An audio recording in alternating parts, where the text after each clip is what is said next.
السلام عليكم ورحمة الله وبركاته. تغطية أهم أخبار البورصة بتاريخ 4 أغسطس 2026 يوم الثلاثاء. بسم الله الرحمن الرحيم. توكلنا على الله.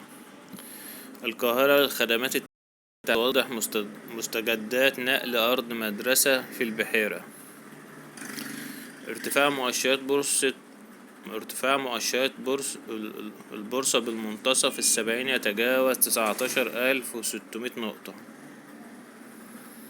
مستثمر يرفع حصته في الغربية الإسلامية إلى 5.92% الغربية الإسلامية. طيب، مساهم يبيع 600,000 من أسهم العبور للاستثمار العقاري ب19,490,000 جنيه. طب نشوف كده بسرعة العبور.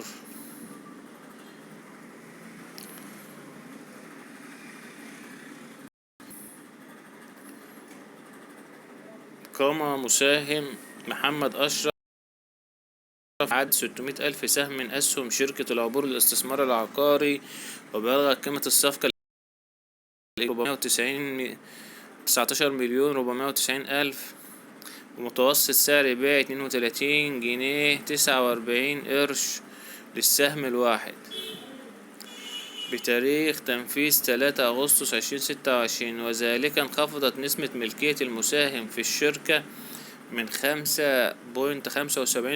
إلى 4.25% بحسب الشركة المنفذة عربية أونلاين للوساطة في الأوراق المالية. تمام. ارتفاع مؤشرات بورصة مصر بالتعاملات الصباحية الثلاثين يرتفع قرابة 54,000 نقطة و300.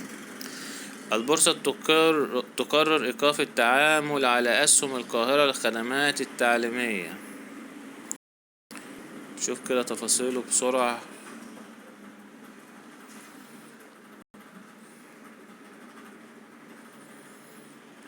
أعلنت إدارة البورصة عن إيقاف التعامل على أسهم شركة القاهرة للخدمات التعليمية اعتبارا من جلسة تداول اليوم الموافق 4 أغسطس 2026.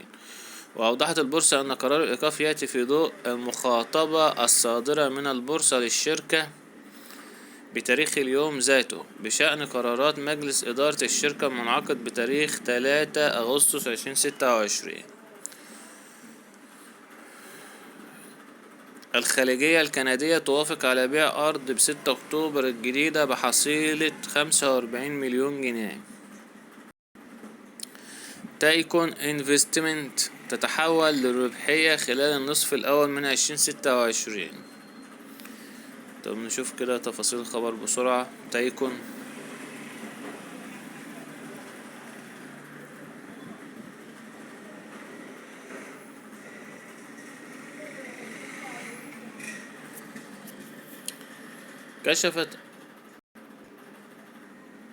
كشفت القوائم المالية لشركة تايكون انفستمنت خلال النصف الأول من العام الجاري عن تحول الشركة من الخسائر إلى الربحية على أساس سنوي. وأوضحت المؤشرات المالية للشركة في إفصاح لبورصة مصر اليوم أنها سجلت صافي ربح بعد الضريبة 2 مليون جنيه خلال النصف الأول من العام 2026 مقارنة بصافي خسائر بلغت 549,000 جنيه خلال الفترة المقارنة من العام السابق. وعلى صعيد الإيرادات بلغ إجمالي الإيرادات نحو 3,200,000 جنيه خلال بنهاية يونيو 2026 مقابل 3 مليون جنيه 77% في الفترة المقارنة. طبعا خبر ايجابي بالنسبة لتايكون، هو النهاردة عامل حوالي 11%. ماشي. ارباح برايمر القبضة تصعد الى 43 مليون 7 في النصف الاول. مصر ارتفاع مؤشر مدير المشتريات في مصر خلال يوليو الى 46.8 نقطة. مرديف تمكين الصندوق العربي للطاقة من إجراء الفحص النافي للجهالة. ارتفاع أرباح مستشفى النزهة الدولي إلى 93 مليون جنيه في النصف الأول.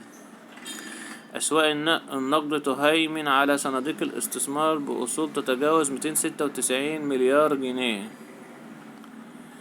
سهمان يكتسبان تداولات تتجاوز مليار جنيه مع قفزة السيولة. ده طبعا ايه الخبر ده كان بتاع امبارح. طيب يا جماعة احنا كده يعتبر غطينا معظم اخبار اليوم. شكرا لحضراتكم، السلام عليكم ورحمة الله وبركاته.